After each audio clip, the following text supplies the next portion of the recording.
Hello, folks. For those of you just now joining, I want to say thanks for logging on this morning for our webinar. We're happy to have you with us. Today's presentation is getting the most out of your smart city with StreetVibe. We have an exciting program for you today. We'll go over our smart city platform, smart cities technology in general, and how to gain value out of the data that you're collecting. Before we get started, we just have a few housekeeping items we'll go over with you all. Of course, the webinar will be recorded and sent to you in an email following this presentation.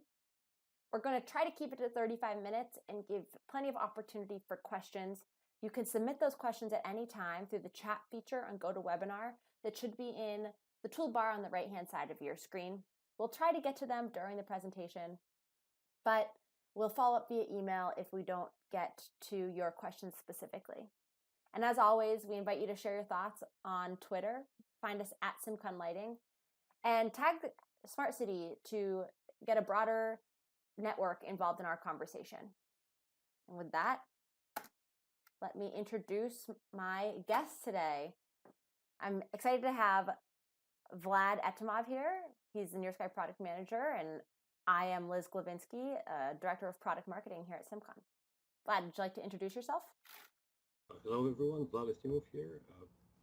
I'm the product manager for our NearSky platform, and I'm very excited about the opportunity to discuss today how it can drive solutions and make your deployments more successful. We want to start today with the value of smart cities. And for those of you who are new to CIMCON, you should know that our methodology and mission is to build smarter, safer, more sustainable cities using your existing lighting infrastructure.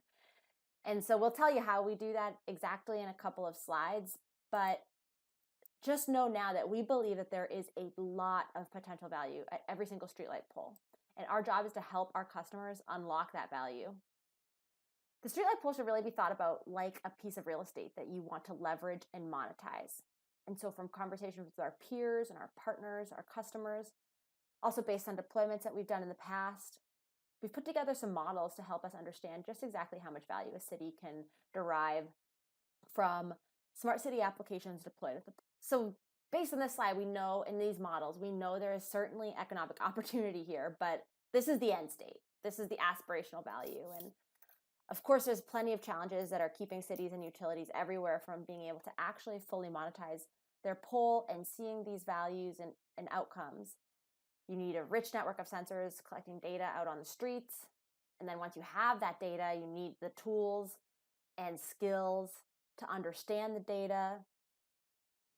And then, of course, we need to have the means to make material improvements and use that data for actual actionable material changes into processes and operations in order to either manage your operations to find expense savings or generate revenue, like some of these applications may show. So, like I said, we know there's value here. It's just a challenging journey to navigate in order to reap these benefits.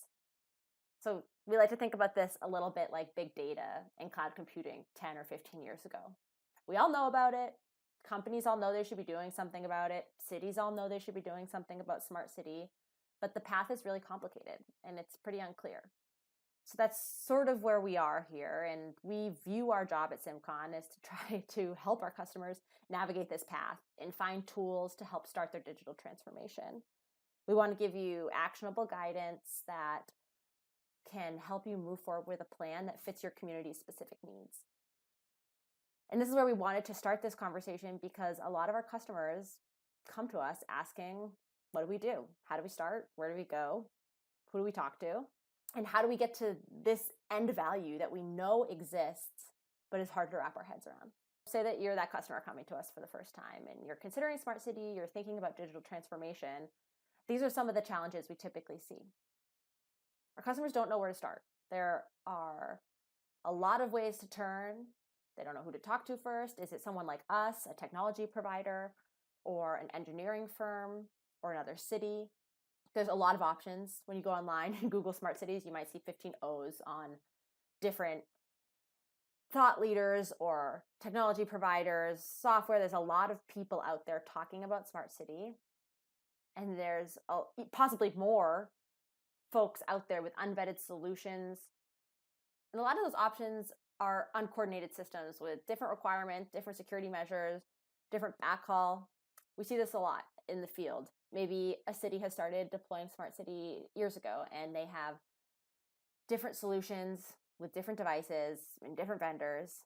And by the time we get involved, there's maybe 10 different support lines, a rat's nest of wires coming out of the top of the pole, and a lot of throats to choke, truly, when something goes wrong. And ultimately, that leads to finger pointing when city managers see that their value is diminishing across this uncoordinated ecosystem. And in these cases, we tend to see see these cities sunsetting solutions that are probably technically perfectly fine, but not valuable because of the time burden that comes with managing a complicated solution. It's not worth the original benefit that the city sought in deploying this technology. So that's not good. We want our customers to be in a place where they understand smart cities and they feel comfortable using the technology for years to come. So what we advise our customers to do, whether they go on to choose CIMCON or not, is to find a system that can provide actionable solutions, end-to-end systems, and a future-proof design. And when I say actionable solutions, I mean to provide actionable insights so that the city is gathering data that they actually can do something with. Collecting data for data's sake can really be a liability more than an asset. If you have data and you don't know what to do with it, you don't know how to store it, you don't know how to recall it if required, that can be a real problem for cities. Actionable solutions are things like, where can I salt my roads right now? If there's a storm happening, what should I do? And solutions like this can help you manage and plan for your expenses. They have a really tangible ROI and ultimately provide benefit to your citizens and constituents. By end-to-end solutions, we're talking about an outcome that has been thought through, from the widget that might be collecting data on the pole to the data that ultimately you'll see on your back end. Again, coming back to that example of the city that has 10 different widgets with different vendors, maybe a sensor from vendor X and a modem from vendor Y with a CMS from vendor Z. That can work, but it shouldn't be up to the city manager to be figuring out how to deploy that system.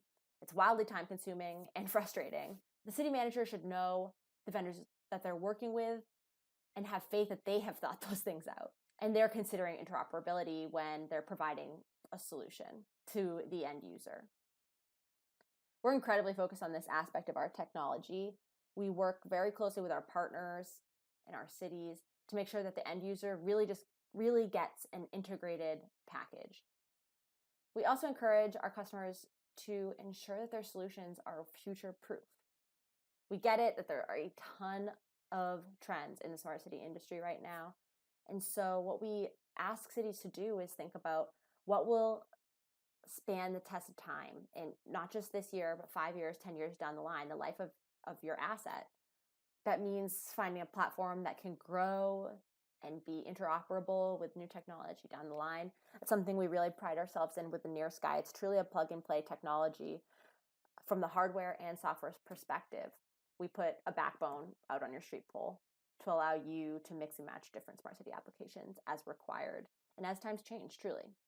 To summarize, if you're keeping these things in mind, your actionable solutions, end-to-end systems, and future-proof designs, as you're building your smart city, you'll end up with an exceptional ecosystem that your constituents and communities actually benefit from, which is truly the goal.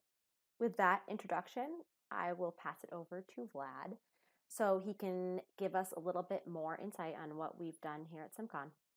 Vlad? Thank you for illustrating the challenges. So maybe we can spend a bit of time to explore how we can actually meet these challenges. So our genius in CIMCON really come from in a street lighting controller space, where we deploy very large networks of street light controllers to be more efficient with the lights. So as the company journey, as our company has evolved, so have the solutions around smart cities and smart city operators and technology leaders have been thinking about how to do two things: improve services to their citizens, as well as operationalize all the data that they can be collecting to run the city better and create better life. So logically, where people start is, okay, we start with lighting, smart lighting. That's a good problem to, that's an easy problem to solve for us, at least. We've been doing it for about 10 years.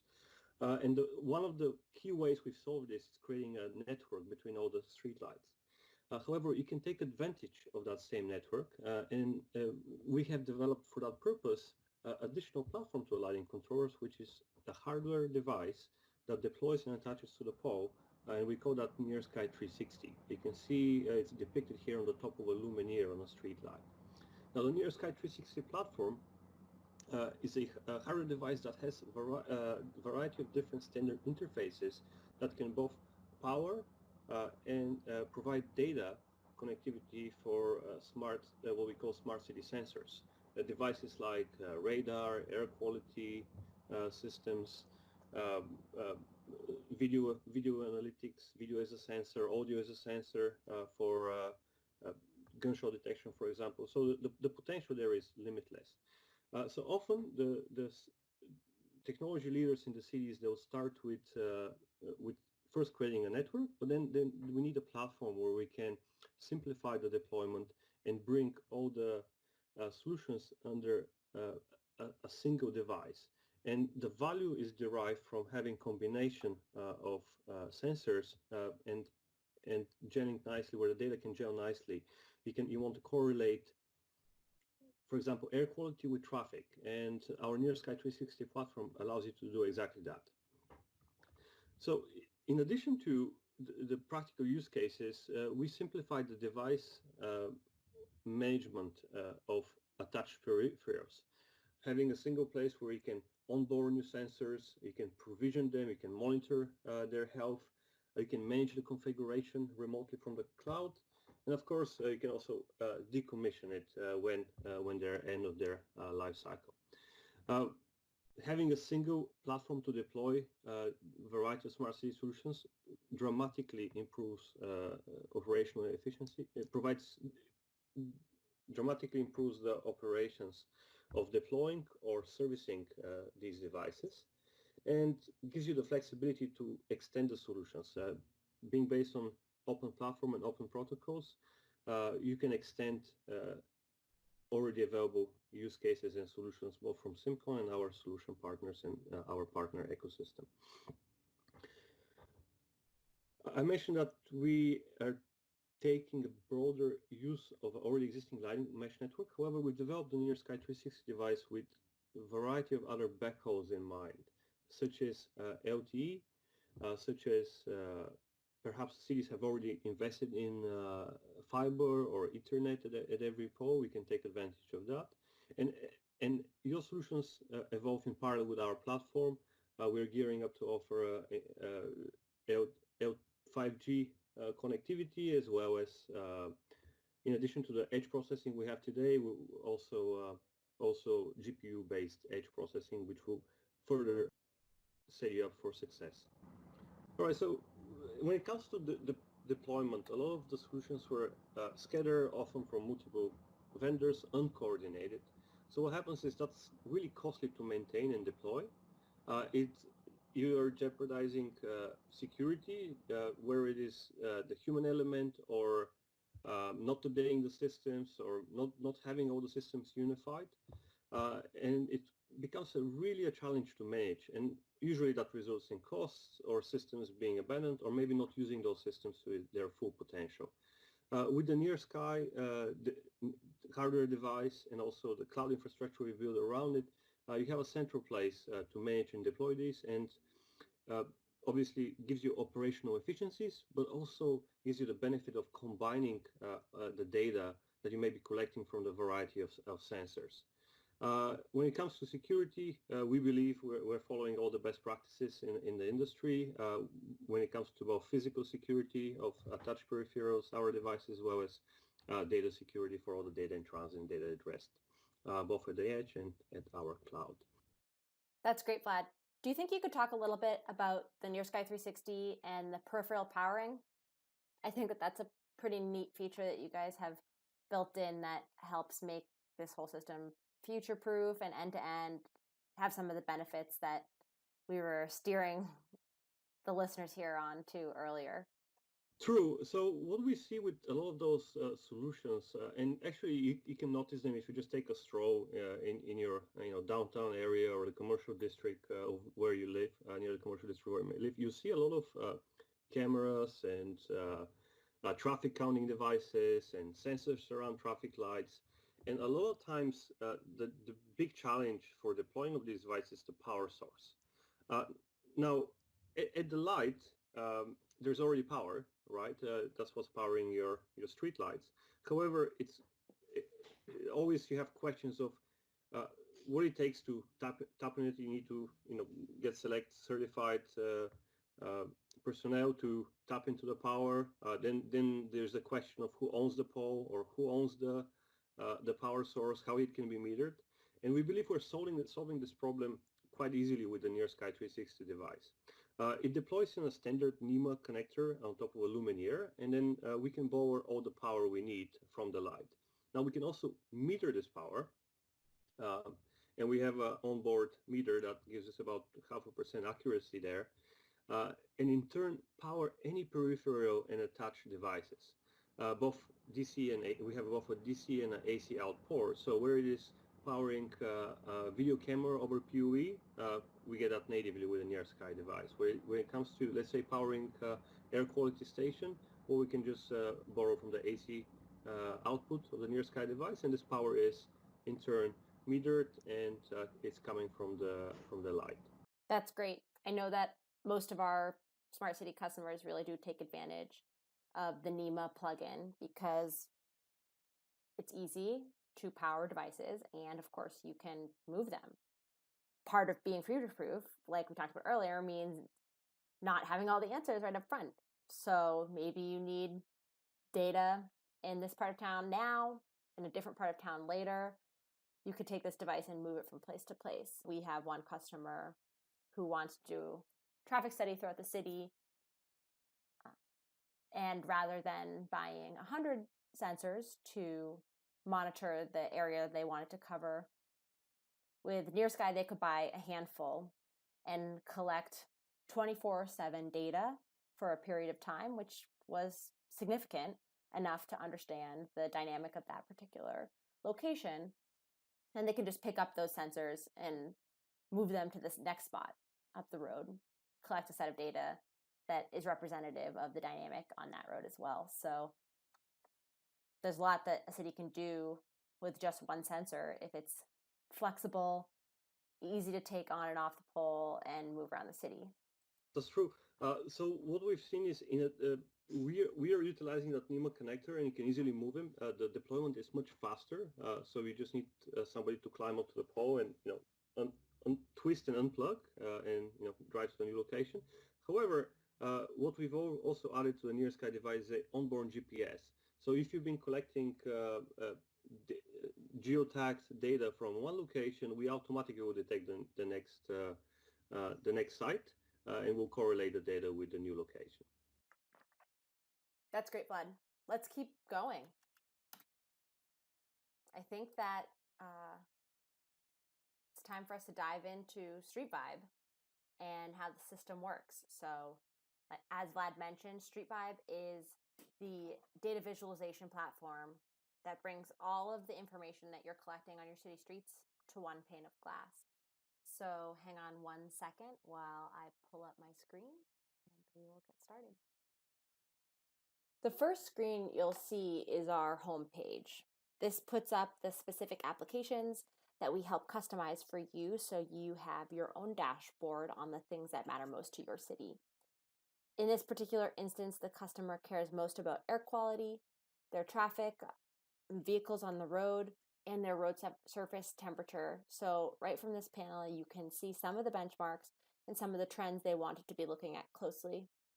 You can also see the highest changes in certain applications that they are most focused on.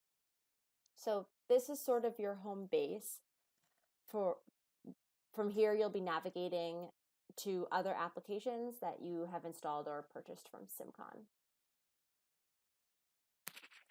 We'll go ahead and start with air quality.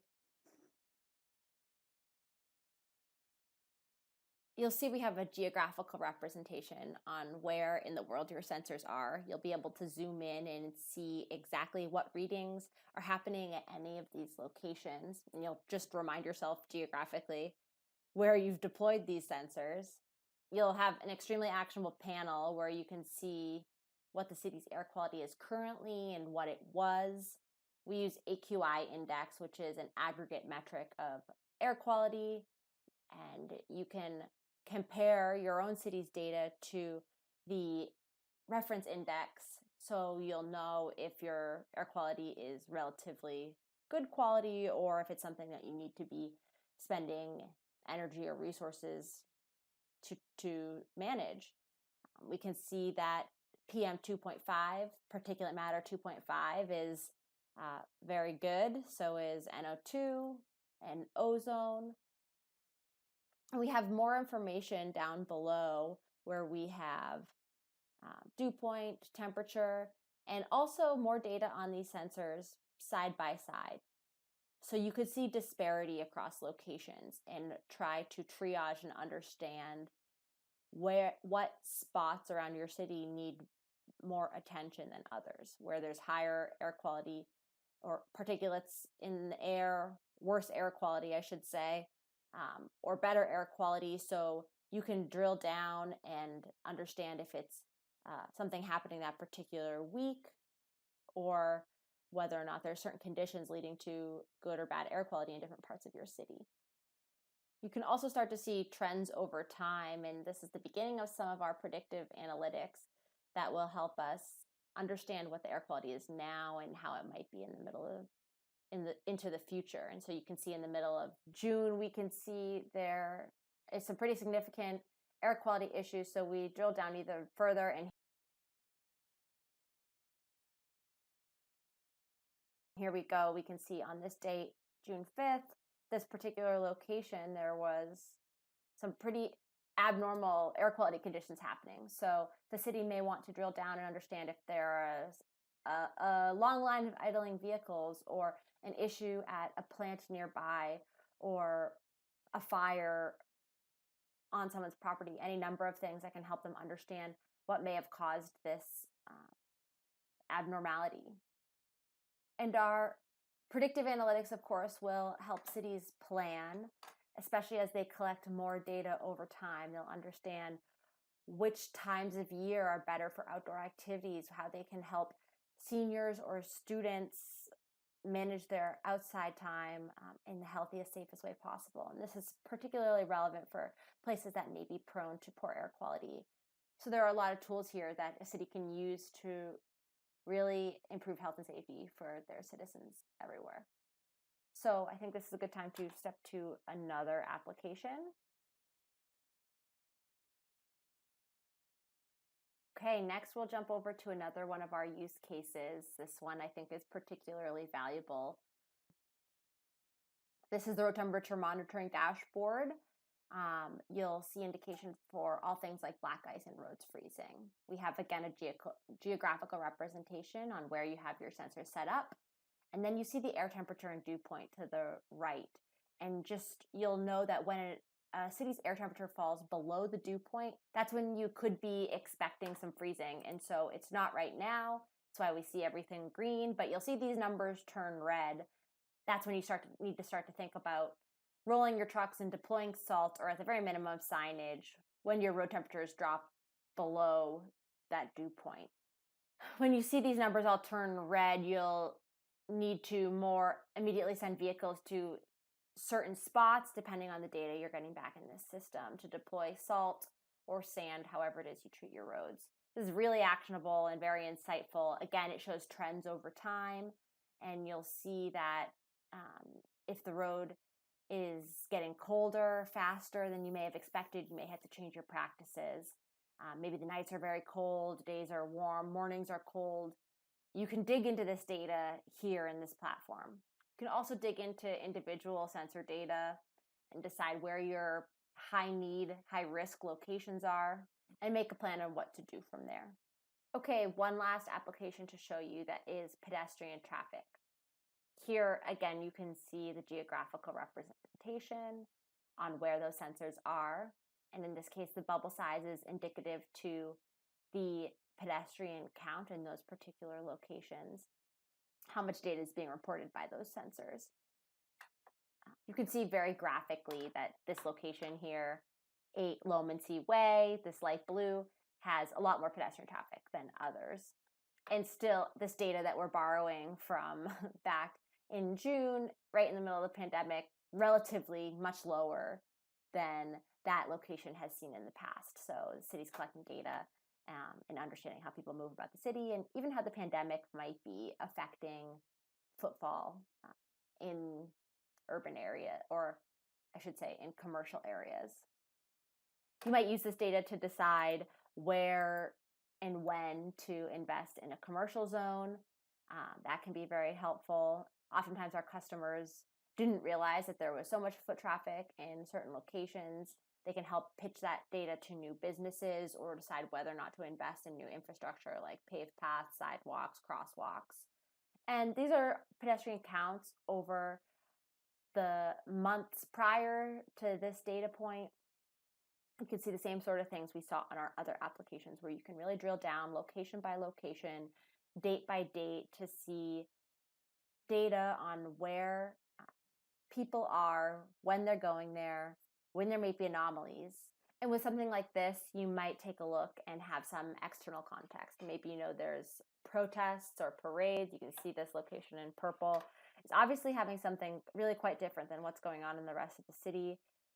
This data could be helpful for event planning so that your community and public officials can be most prepared for where people tend to congregate and be.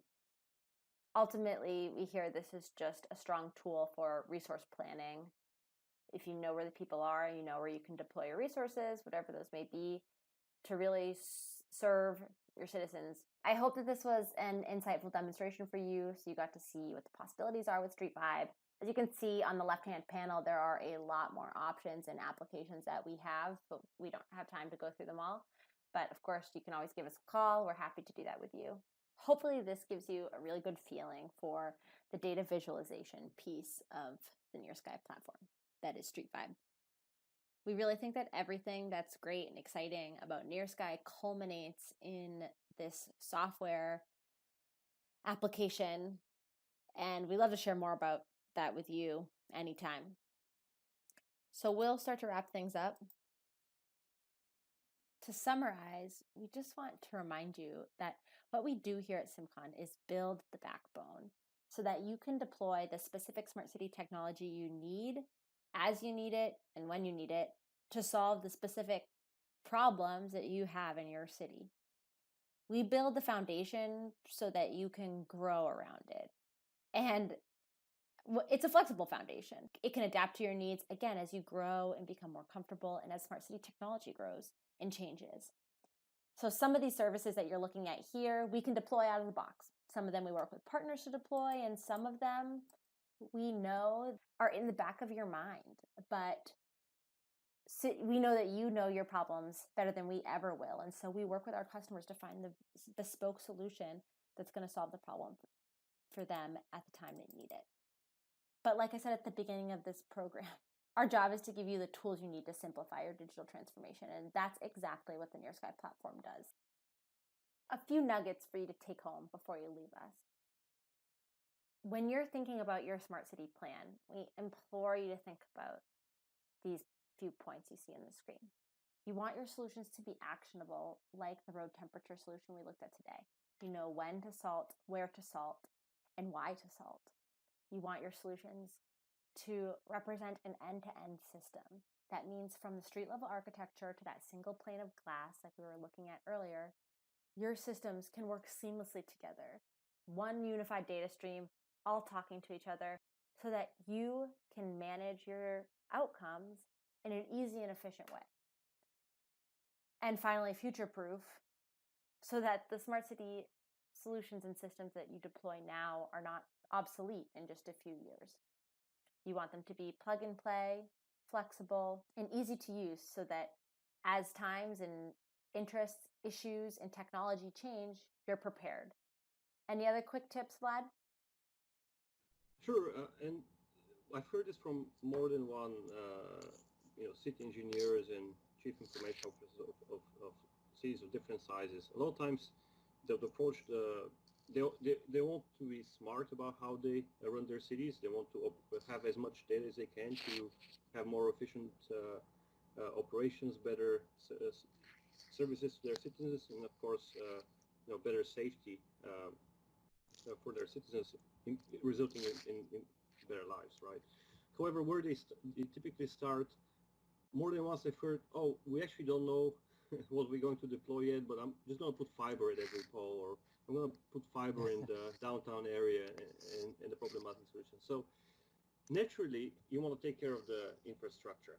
So the NearSky 360 device extends that infrastructure and gives you a hardware platform for deploying all the sensors driving your smart city solutions.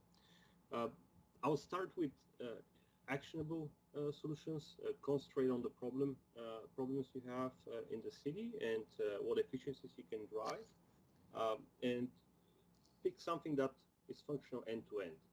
Now, CIMCON and our ecosystem of partners, we offer a variety of end-to-end solutions, but of course, keep in mind that a device like NearSky 360 provides you a platform that you can expand. You can develop your own solution. You can add a new sensor or correlate the data and orchestrate actions between different sensors. So to be able to achieve all this, you have to elect a champion in a smart cities, sort of an owner in the city who will be coordinating all these efforts. What we find critical is when it comes to the deployment of these solutions is to be very careful and strategic with the sensor placements in the city. And keep in mind that with the NearSky, you have the flexibility. You can move it, to a more impactful area, but give more thought about where you deploy these systems. And of course, the last bit is look at the data with an open mind of how it can be utilized. We progressively have more and more deployments for different cities, and now that we can identify trends. Colleagues from different cities, technology leaders from different cities, they're now talking to each other and noticing trends about the data and the like sensor they have collecting. So keep an open mind. Yeah, you're absolutely right, Vlad. We see that all the time with our customers. They deploy a solution hoping to find answers to one problem and solve a different problem or find a new problem. So there's a lot that can be done here with just a couple of sensors and a smart city backbone. I think it's time that we take some questions. And of course, we're running over, so we won't get to everyone's questions, but our emails are here on the screen. Feel free to reach out to either Vlad or I anytime. And again, if we don't get to your questions, we will follow up via email. So go ahead and put them in the chat anyway. All right. First question. How does the data from StreetVibe translate to other systems or platforms? Can it integrate? StreetVibe, you saw in the visualizations, every screen that you see, every widget that provides data, you can right-click and export it as a CSV. If you have somebody who's really married to Excel in your organization, it's available right there as an export. But you're probably more interested in the programmatic ways where you can expose the data. So we, as part of our StreetVibe platform, we aggregate the data and we store it. And you can access it in its raw form using S3 client, AWS S3 client, that also has RESTful APIs. Further to that, you can subscribe to the data streams of all the sensors that are sending data through our platform in a protocol called MQTT, which is near real time. So what does it mean? As soon as the data lands in our cloud infrastructure, we can pass these same messages from the sensors for downstream integration. So if you want to build a mobile app, or if you've already invested in business intelligence software, or one of the large platforms like Cisco Kinetics for cities or IOC offering from Nokia or others, you can consume the MQTT stream from the sensors. Further to that, all the information about the NearSky devices deployed throughout a municipality or a city, as well as the sensors attached to them, is available through a RESTful API, and you can leverage the RESTful API for the purpose of monitoring, getting device details, and then managing the devices. All right, next question. Vlad, I think you already covered this a bit, but to be sure, can the platform integrate with other existing systems? Yeah, certainly. We've designed with openness in mind, and but we've seen both city integrators and also larger cities that have technical folks on their staff take advantage of the APIs and how we expose data to drive more customized solutions. But in essence, every bundle or a vertical solution that we sell comes with the standard visualizations that we saw today. However, of course, the data is available for your own for your own use. All right, we'll take one last question, and of course, answer anything else via email that we didn't speak on here. Vlad, can you talk to us a little bit about the security settings? Specifically, what are the security features of the NearSky platform and StreetVibe? Yeah, sure thing. This probably warrants a conversation or a webinar of its own, but I'll just mention some of the highlights. When it comes to physical security with the NearSky 360, we already deployed on top of the post, which makes makes it a good location for that. But what's more important is we have a way of enforcing what devices or sensors are being plugged in and communicating with the NearSky 360 device. Now, NearSky 360 device is a device that gets upgraded over the air for the latest security patches of the systems that we run on it. And then when it comes to backhaul, whether it is mesh, whether it is LTE, whether it is something over existing Ethernet network or LAN network, we encrypt all our communication for all the data in transit. And in our cloud infrastructure, we follow best practices for both data in transit, data in rest, as well as our entire software development lifecycle. All right. Folks, thanks so much for joining us today. Please remember that we will be sending out this recording tomorrow via email. So feel free to share that with your peers or colleagues, anyone who you think might find value from this conversation. And Vlad, as always, it's been a pleasure. Hope you'll join me again soon for another conversation about NearSky and building smart cities. Have a great rest of the day.